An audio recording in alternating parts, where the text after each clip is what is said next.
here in Pangasinan.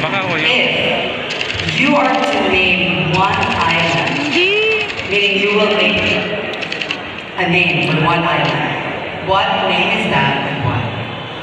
To name one of the 100 islands, I would name it Orduha. Because as Pangasinan, we are born with resilient spirit and heart of a warrior. Fiction or non-fiction, Orduha has been a symbol of strength, courage, and determination that defines us as Pangasinan. And I want this quality for us, Pangasinan, to be recognized that we are strength, we have the courage, and we have the purpose. And I am ready to show the universe the best of Pangasinan.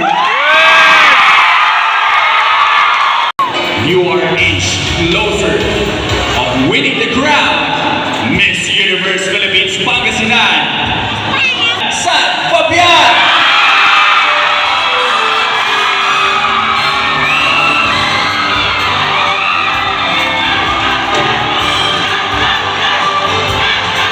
Biglang nagising ang audience natin. And this is my question for you.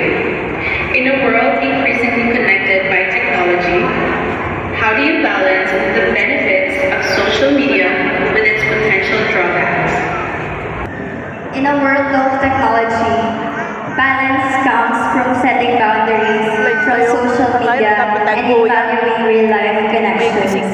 We should be mindful with our online presence and to really reconnect with people. And I believe by doing this, we are not just uplifting the lives of others, but also creating a positive impact in the social media world. Thank you. When you, Miss Universe Philippines Pangasinan 2025 is San Fabian!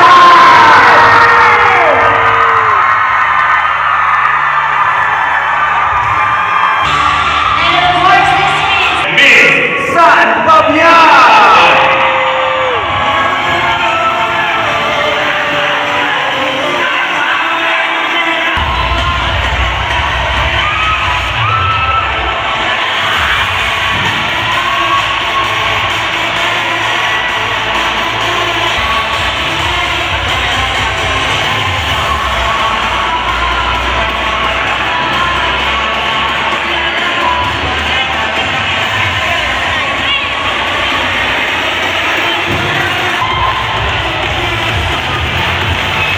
once